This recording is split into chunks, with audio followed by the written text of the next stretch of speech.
दोस्तों, इस दुनिया में ऐसी कौन सी चीज है जिसे कंट्रोल करना या काबू में करना बहुत मुश्किल है? तो वह है हमारा मन, यानी हमारा दिमाग। हर कोई चाहता है कि उसका मन उसके काबू में रहे, क्योंकि मन के काबू में रहने पर ही हम कोई भी काम अच्छे से कर पाएंगे और उसमें सक्सेस अचीव कर पाएंगे। अब चाहे वह पढ़ाई में मन लगाना हो, अपनी नौकरी पर मन लगाना हो, या अपने बिजनेस पर मन लगाना हो, या फिर मन की शांति पाने के लिए मेडिटेशन पर मन लगाना हो, या फिर दुनिया के किसी भी काम पर मन लगाना हो। कहने का मतलब यह है कि आप कोई भी काम करें, उस पर मन लगाना बहुत जरूरी है, तभी आप उसमें सक्सेस पा सकते हैं। लेकिन यह काम इतना आसान नहीं है, लेकिन नामुमकिन भी नहीं है। इस वीडियो में आप एक ऐसी कहानी सुनेंगे जिसे सुनने के बाद आप अच्छे से जान पाएंगे कि हमारा मन किसी काम पर क्यों नहीं लगता और मन लगाने के लिए हमें क्या करना चाहिए या क्या करना होगा। लेकिन इसके लिए सबसे पहले आपको इस कहानी में अपने मन को कंसंट्रेट करना होगा, और कंसंट्रेशन की जर्नी में यही आपका सबसे पहला स्टेप होगा। तो चलिए कहानी को शुरू करते हैं। एक बार की बात है, एक जैन मास्टर हर दिन की तरह अपने शिष्यों को मेडिटेशन यानी ध्यान सिखा रहे थे। तभी उनके एक शिष्य ने जैन मास्टर से कहा, मास्टर, मैं कई दिनों से बहुत कंफ्यूज हूँ। एक सवाल मुझे कई दिनों से परेशान कर रहा है। मैंने उस सवाल का जवाब जानने की बहुत कोशिश की, लेकिन मुझे उस सवाल का जवाब नहीं मिल पाया। क्या आप मुझे उस सवाल का जवाब देंगे? मास्टर ने कहा, हाँ पूछो, क्या पूछना चाहते हो? तब शिष्य ने कहा, मास्टर, जब भी मैं पानी पीता हूँ तो मेरी प्यास बुझ जाती है, या जब भी कोई भी व्यक्ति पानी पीता है तो उसकी प्यास बुझ जाती है। पानी सभी के लिए एक जैसा काम करता है। जब भी कोई पानी पीता है तो उसकी प्यास बुझ जाती है, लेकिन मेडिटेशन के मामले में ऐसा क्यों नहीं होता? जबकि हम सभी आपके बताए हुए नियमों के अनुसार ही मेडिटेशन करते हैं, लेकिन हम में से बस कुछ लोग बहुत जल्दी मेडिटेशन यानी कि ध्यान की अवस्था यानी मेडिटेशन की स्टेज में पहुंच जाते हैं, और कुछ लोग थोड़े समय के बाद मेडिटेशन की स्टेज पर पहुंचते हैं। लेकिन कुछ ऐसे भी होते हैं जो कभी मेडिटेशन की स्टेज पर नहीं पहुंच पाते। बस यही सवाल मुझे बार बार परेशान कर रहा है कि जब सभी लोगों को एक साथ पानी पीने को दिया जाए और एक ही पानी पीने को दिया जाए तो उस पानी को पीने से सबकी प्यास बुझ जाती है। ऐसा कोई नहीं होगा जिसकी प्यास ना बुझे। तो मेडिटेशन में ऐसा क्यों नहीं होता? मेडिटेशन सबके लिए एक जैसा काम क्यों नहीं करता? शिष्य की बात सुनकर जैन मास्टर ने कहा कि दरअसल तुम्हारा सवाल यह है कि जब तुम मेडिटेशन करने बैठते हो तो तुम्हारा माइंड उस पर कॉन्सेंट्रेट क्यों नहीं होता, और ऐसा क्यों होता है कि कुछ लोगों का मन बहुत जल्दी ध्यान पर एकाग्र हो जाता है और कुछ का थोड़ी देर बाद, और कुछ का तो ध्यान ही नहीं लगता। शिष्य कहता है, हाँ मास्टर, आपने सही कहा।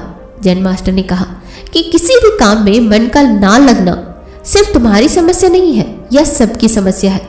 लेकिन चिंता मत करो, तुम्हें तुम्हारे सवालों का जवाब कल मिल जाएगा। कल गांव के एक व्यक्ति ने मुझे अपने घर भोजन पर बुलाया है, इसीलिए कल जब मैं उसके घर जाने के लिए निकलूंगा तो तुम भी मेरे साथ चलना।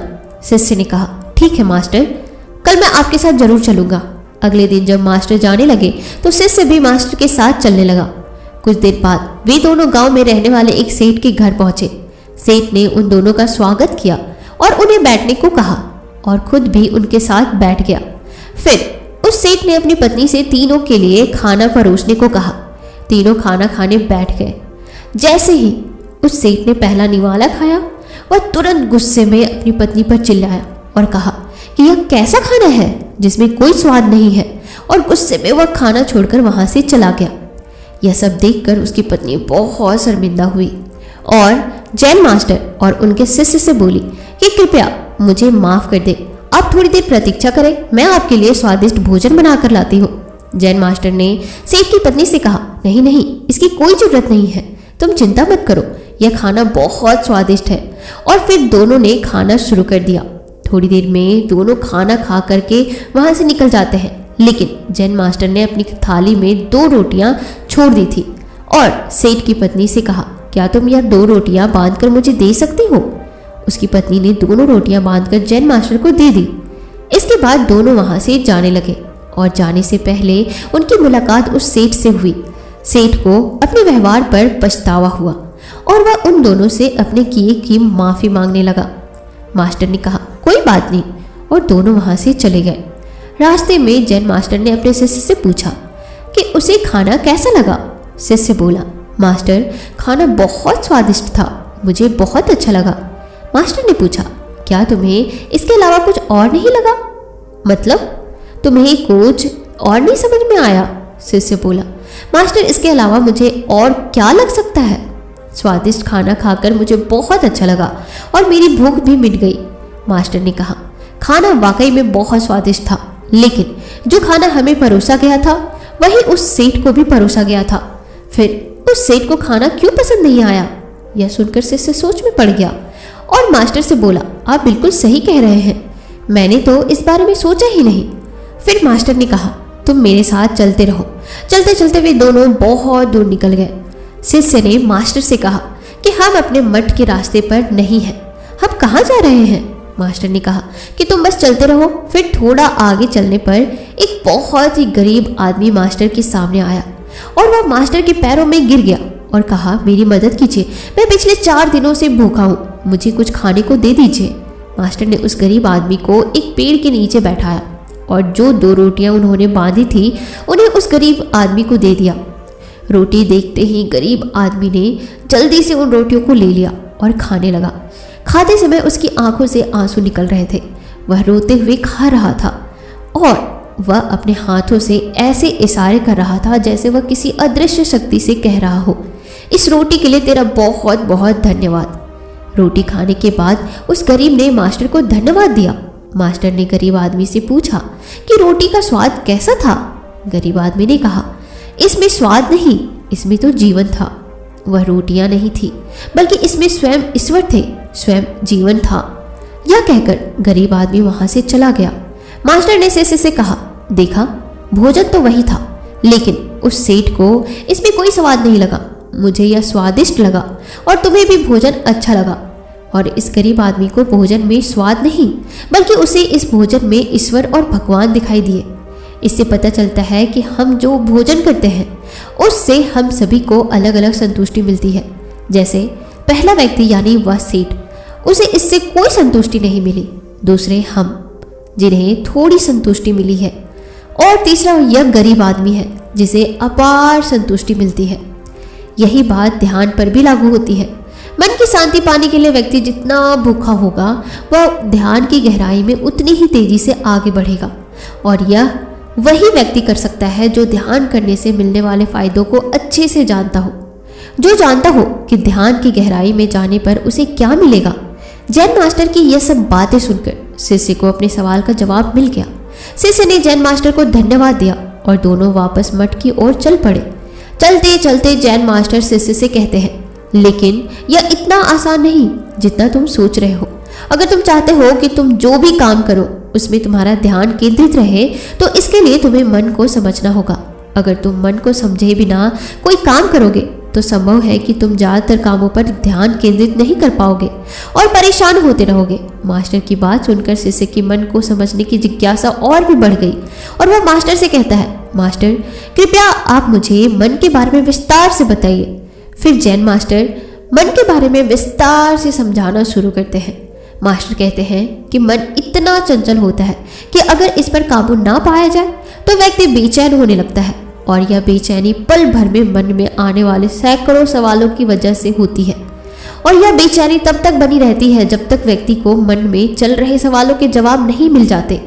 यही वजह है कि हम किसी भी काम पर मन नहीं लगा पाते और काम पर मन लगाने के लिए मन का शांत होना बहुत जरूरी है। शिष्य कहता है, लेकिन मास्टर, हम मन को शांत कैसे रख सकते हैं? जैन मास्टर कहते हैं, इसके लिए तुम्हें मन को अच्छे से समझना होगा, तभी तुम अपने मन को शांत रख सकते हो। तो इसका मतलब यह हुआ कि वह तुम्हारे काबू में है। तब शिष्य कहता है कि मन को समझने के लिए हमें क्या करना होगा? जैन मास्टर कहते हैं, मैं तुम्हें मन को समझने के 6 तरीके बताऊंगा। उन तरीकों को बहुत ध्यान से सुनना। पहला तरीका है अपने मन के द्वारा दिए गए बेकार के लालच को देखना और उसे समझना। दरअसल जब हमारा मन अनसा होता है तो हमें कई तरह के लालच देता है और यही लालच हमारी परेशानियों का कारण बनता है। लेकिन जिसने मन के लिए लालच को पहचान लिया, समझ लो कि उसने मन को समझने का पहला तरीका सीख लिया। फिर शिष्य जैन मास्टर से पूछता है, लेकिन मास्टर, हमें यह कैसे पता चलेगा कि हमारा मन हमें लालच दे रहा है और वह लालच हमारे लिए बेकार है? मास्टर कहता है, इसका पता हमें अपने अनुभव से चलता है और कभी कभी दूसरों के अनुभव से भी चल सकता है।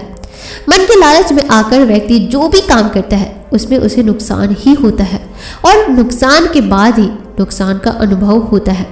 यही अनुभव मन को समझने का पहला कदम है। फिर शिष्य ने जैन मास्टर से पूछा, अगर कोई व्यक्ति पहले तरीके से यह जान लेता है कि वह मन के दिए गए लालच के कारण दुखी है तो दूसरा तरीका क्या है? जैन मास्टर कहते हैं, दूसरे तरीके के लिए तुम्हें एक ऐसे व्यक्ति को ढूंढना होगा जो पहले से ही अपने मन को जान चुका हो और उससे मुक्त हो।